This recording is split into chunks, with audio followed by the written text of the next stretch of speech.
They say kindness returns tenfold. But what if the person you help isn't who you think? They are stay till the end because this story will break your heart, heal it, and shock you all at once. And if you love stories that touch the soul and twist the mind, don't forget to subscribe, because what happens next will leave you speechless. It was a freezing November evening. The rain hit the windows like tiny pebbles, and I was sitting alone in my living room when I saw him through the glass, a man soaked from head to toe, shivering beside my gate. His clothes were torn, his beard unkempt, and his eyes empty of hope. Something inside me ached for him. Maybe it was the loneliness that had been eating me alive since my husband's death. Maybe it was guilt for never doing enough good in my life. But without thinking, I opened the door and called out to him. He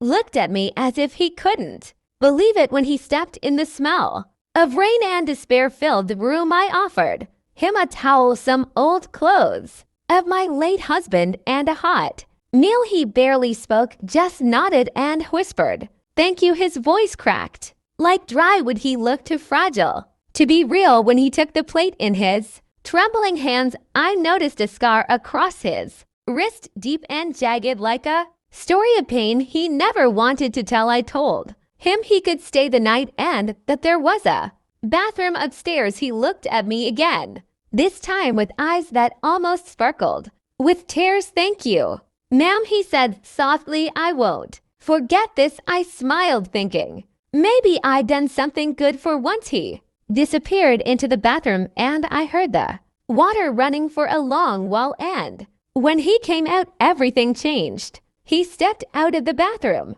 wearing my late husband's robe, his wet hair slicked back, his face clean, and for a moment I couldn't breathe, because beneath all the grime and sadness was a man I felt I'd seen before, his eyes familiar in a way that made my heart race. He smiled gently, but something about that smile sent a chill down my spine. I asked him his name. He hesitated before answering. "Daniel." "I'm Daniel, ma'am." His tone calm but too careful. I offered him tea, and we sat across from each other near the fire, the warmth flickering between us like fragile truth. He asked me questions about my life, where I lived, who else was in the house, how long I'd been alone. I thought he was just being polite, but there was something in his gaze, watching me, studying me like he already knew the answers. Later that night I went upstairs, and for some reason I couldn't sleep. I kept hearing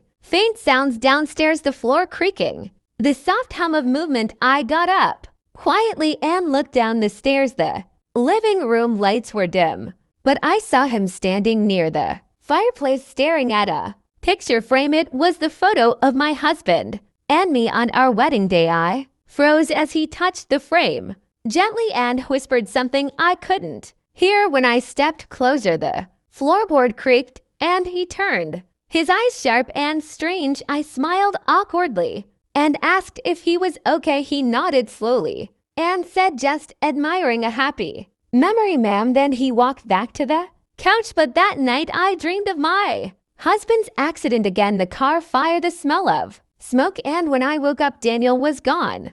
I ran through the house calling his name, but he wasn't anywhere. Gone like a shadow that had never existed. I felt a strange emptiness in my chest, maybe fear, maybe loss. I didn't know. Then I noticed something missing.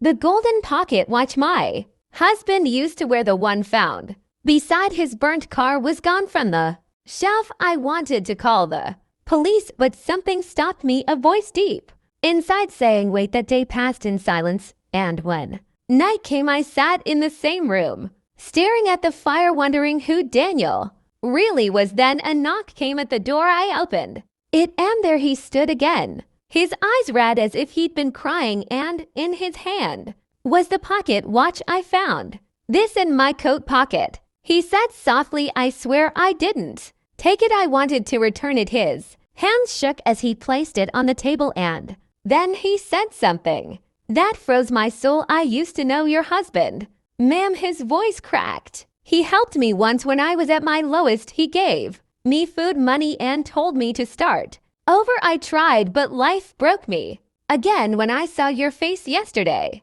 I realized who you were and I panicked. Because I thought you'd hate me, I was the one who caused the accident. I looked at him, my body numb, the world spinning. What are you saying? He fell to his knees, tears streaming down his face. Your husband saved me from a gang, but they came after him. They thought he was helping me escape. I tried to warn him, but they ran his car.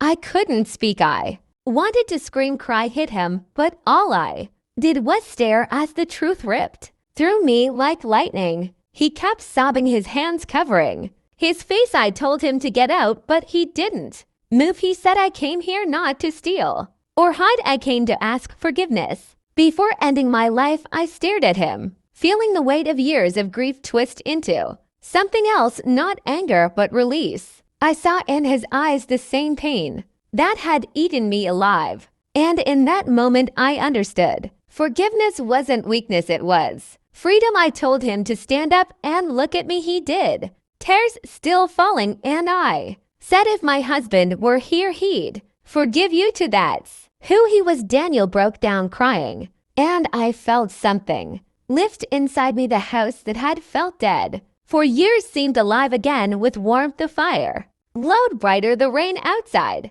softened, and for the first time I felt peace. When he left, I didn't stop him, but 2 weeks later, I got a letter from the city shelter. They said a man named Daniel had donated a large sum of money anonymously and started a program to help homeless veterans. They said he spoke of a woman who gave him a second chance. I looked at the letter and smiled through tears. Maybe miracles don't come as light from the sky. Maybe they come as broken people who walk into our lives to remind us what it means to be human. I took in a homeless man to help him, but when he came out of that shower, I realized it wasn't him who needed saving, it was me.